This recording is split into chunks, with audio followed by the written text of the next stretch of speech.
ಜೊತೆಗೆ ಒಂದು 6 ವರ್ಷ ಆಯಿತು ಅವ್ರು ಬಿಟ್ಟು ಅನ್ನೋದು ಎಷ್ಟು ಕೊರಗಿದೆ, ಎಷ್ಟು ನೆನಪಾಗ್ತಾರೆ ಅಂಬರೀಷ್.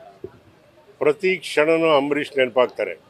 ಅದರೊಳಗಾಗೋ ನವೆಂಬರ್ ಮಾಹೆ ಬಂತು ಅಂದರೆ ಕನ್ನಡ ಮಾಹೆಯಲ್ಲಿ 6 ವರ್ಷದ ಹಿಂದೆ 25ನೇ ತಾರೀಕು ನಾವು ಜನರಲ್ ಬಾಡಿ ಮೀಟಿಂಗ್ಗೆ ಕರೆದಂಥ ಸಂದರ್ಭದಲ್ಲಿ 24ನೇ ತಾರೀಕು ಅವರು ದೇಹತ್ಯಾಗ ಮಾಡಿದ್ರು.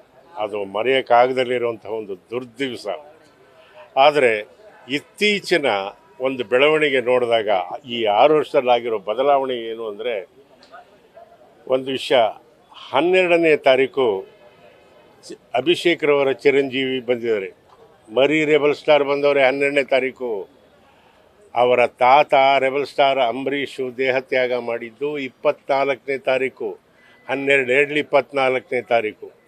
ಕವಿರತ್ನರನ್ನು ಒಂದು ಒಳ್ಳೆ ಮಾತು ಹೇಳ್ತಾನೆ, ಪುನರಪಿ ಮರಣಂ ಪುನರಪಿ ಜನನಂ. ಸತ್ತರೆ ಪುಟ್ಟರೆ, ಸತ್ತೋದವ್ರು ಮತ್ತೆ ಹುಟ್ಟಲ್ವಾ ಅಂತಾರೆ. ಹಾಗಾಗಿ ನಮ್ಮ ನಂಬಿಕೆ ಅಂಬರೀಷೆ ಮತ್ತೆ ಹುಟ್ಟಿ ಬಂದಿದ್ದಾರೆ ಅಂತ ಆ ಸಂಭ್ರಮ. ಕನ್ನಡ ನಾಡಿನ ಎಲ್ಲ ತಂದೆ ತಾಯಿಗಳ ಆಶೀರ್ವಾದ ಸದಾ ಇರಲಿ ಅಂತ ಕೇಳ್ಕೊಂಡು ನಮ್ಮ ಮಾತಿಗೆ ವಿರಾಮ ಹಾಕ್ತೀವಿ. ಜೀವನದಲ್ಲಿ ಒಂದು ಮರೆಯೋಕ್ಕಾಗದಲ್ಲಿರುವಂಥ ವಿಷಯ ಅಂದರೆ, ಕನ್ನಡದ ದಿಗ್ಗಜರು, ಚಿತ್ರರಂಗದ ದಿಗ್ಗಜರು, ಅವನ್ನೆಲ್ಲ ನೋಡಿದ್ವಿ, ಅವ್ರ ಜೊತೆ ಪಾಠ ಮಾಡಿದ್ವಿ ಅನ್ನೋದೇ ಒಂದು ಹೆಗ್ಗಳಿಕೆ. ಒಬ್ಬ ರಾಜ್ಕುಮಾರ್ ಆಗಿರ್ಬೋದು, ವಿಷ್ಣುವರ್ಧನ ಅವರು ಆಗಿರ್ಬೋದು, ಅಂಬರೀಷು, ಶಂಕರ್ನಾಗು. ಧನ್ಯವಾಯಿತು ಬಾಳು. ವಿಶೇಷ ಸಂದರ್ಭ, ಅಂಬರೀಷ್ ಅವರ ಕುಟುಂಬದ 5 ತಲೆಮಾರುಗಳನ್ನು ನೋಡಿರ್ತಾರೆ. ಬಹಳ ಸಂತೋಷದ ವಿಷಯ. ಇನ್ನೊಂದು, ನಾನು 5 ತಲೆಮಾರು ನೋಡಿದ್ದೇನೆ ಅಂಬರೀಷ್ ಅವ್ರ ಫ್ಯಾಮಿಲಿನ. ಹೆಂಗೆ ಅಂತ ಕೇಳಬೇಕು. ಪಿಟೀಲ್ ಚೌಡಯ್ಯನವ್ರನ್ನ ನಾನು ನೋಡಿದ್ದೆ, ಮಹಾನ್ ವೀಣಾವಾದಕ. ನಮ್ಮ ಅರಸೀಕೆರೆ ಗಣಪತಿ ಪೆಂಡಾಲಿಗೆ ಬರ್ತಾಯಿದ್ರು. ಅವರ ನಂತರ ಅವರ ಮಗಳು ಪದ್ಮಮ್ಮ, ಅಂದರೆ ನಮ್ಮ ಅಂಬರೀಷ್ ತಾಯಿ, ಹುಚ್ಚೇಗೌಡ್ರ ಹೆಂಡತಿ, ಅಂಬರೀಷನ ತಂದೆ ಹುಚ್ಚೇಗೌಡರು, ಅವ್ರನ್ನ ನೋಡಿದ್ದೆ. ಅವರಾದಮೇಲೆ ಅಂಬರೀಷನ್ನ ನೋಡಿದೆ, ಸುಮಲತನ ನೋಡಿದೆ.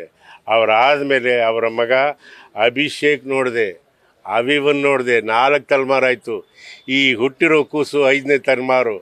ಅವ್ರನ್ನ 5 ತಲೆಮಾರು ನೋಡಿರೋರಲ್ಲಿ ಯಾರಾದರೂ ಒಬ್ರು ಇದ್ದರೆ ದೊಡ್ಡಣ್ಣ, ಅಗ್ರಗಣ್ಯ ಅನ್ನೋ ಮಾತನ್ನು ಹೇಳೋಕ್ಕೆ ಇಷ್ಟಪಡ್ತೀನಿ. ನಮಸ್ಕಾರ, ಎಲ್ಲರಿಗೂ ಒಳ್ಳೆಯದಾಗಲಿ. ಜ್ಞಾಪಿಸಿದ್ದಕ್ಕೆ ನಮ್ಮ ಮಾಲ್ತೇಶನ್ಗೆ 101 ಧನ್ಯವಾದಗಳು. ಎಲ್ಲರೂ ಹೌದು, ಸಿಕ್ಕಲ್ಲ ಎಲ್ಲರಿಗೂ. ಯಾಕೆ ಅಂತಂದರೆ ಇವೆಲ್ಲ ನೋಡಬೇಕಲ್ಲ, ಗೊತ್ತಾಯ್ತಾ.